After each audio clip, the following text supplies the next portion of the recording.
Bismillahirrahmanirrahim. Assalamualaikum warahmatullahi wabarakatuh. Baik teman-teman, di sini saya akan membahas tentang yang pertama, pengertian animal educandum. Animal educandum. Julukan ini diungkapkan oleh Legevel yang menyatakan bahwa manusia adalah animal educandum, yaitu manusia merupakan makhluk yang dapat dididik dan mendidik. Awal mulanya terdapat perdebatan tentang apa sebenarnya manusia itu, dan banyak dari filsuf mengungkapkan bahwa manusia sebagai makhluk yang rasional, sebagai homo economicus, dan lain sebagainya. Bahkan kita sudah mengenal lebih dekat dengan ungkapan Nietzsche bahwa manusia sebagai makhluk yang belum selesai. Artinya manusia dalam mengurangi kehidupannya, ia mengembang tugas untuk menyelesaikan diri dan meningkatkan kualitas diri. Namun ungkapan tersebut mendatang banyak pertanyaan yang salah. Satunya adalah bagaimana caranya manusia menyelesaikan diri itu. Akhirnya muncullah pendapat Legevel yang lebih mendekat kepada sasarannya. Ia memberi rumusan manusia sebagai animal educandum ketika Nietzsche menjelaskan tentang manusia yang perlu menyelesaikan dan meningkatkan dirinya.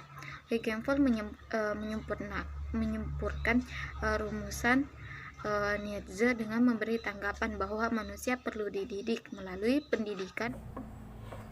Mengapa manusia dikatakan sebagai animal educandum? Menurut M.J. Legevel yang memandang manusia sebagai animal educandum, yang memandang makna bahwa manusia merupakan makhluk yang perlu atau harus dididik. Manusia merupakan makhluk yang perlu dididik karena manusia pada saat dilahirkan kondisinya sangat tidak berdaya sama sekali.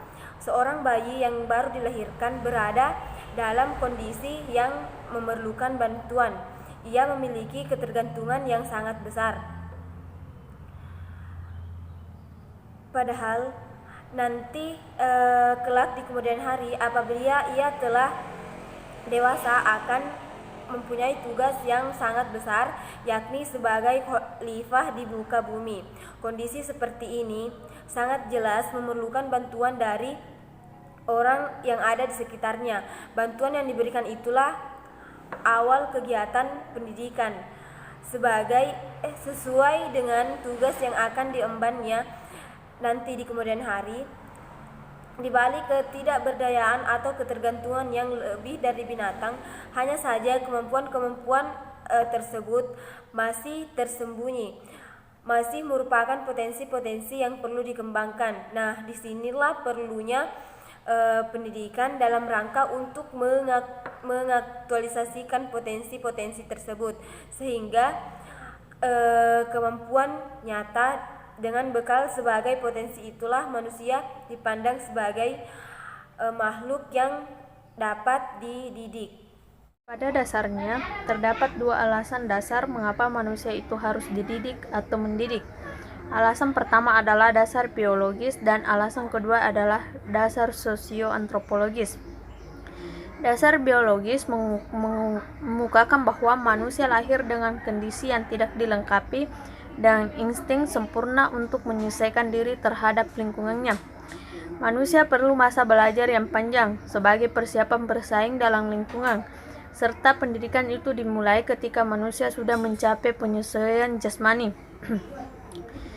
Dasar biologis ini memberikan implikasi manusia memerlukan bantuan manusia dewasa untuk memberikan perlindungan dan perawatan sebagai masa persiapan pendidikan, serta manusia dewasa yang tidak berhasil dididik perlu melakukan reedukasi. Dasar sosioantropologis mengemukakan bahwa peradaban tidak terjadi dengan sendirinya, melainkan dimiliki oleh setiap anggota masyarakat. Dasar ini memberikan memiliki implikasi terhadap keharusan dalam pendidikan, yaitu diperlukan transformasi dari organisme biologis ke organisme berbudaya.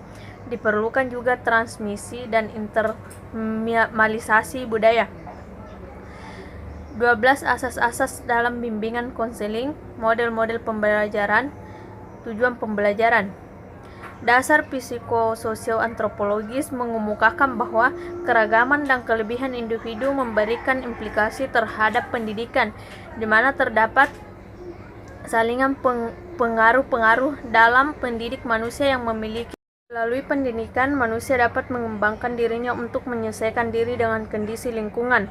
Pendidikan mengenalkan manusia pada ilmu pengetahuan dan teknologi. Dengan kata lain, melalui mengoptimalkan potensi yang ada dalam dirinya.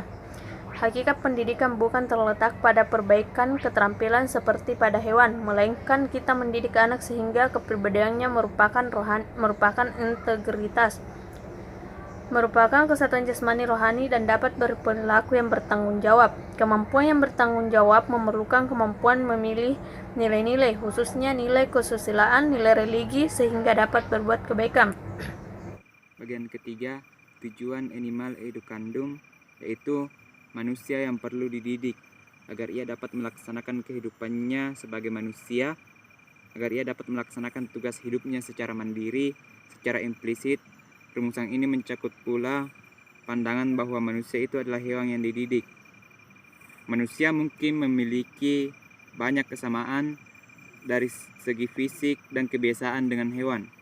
Namun, manusia memiliki hakikat-hakikat yang dimana ia dapat dididik sehingga menjadi manusia yang ideal sebagaimana mestinya.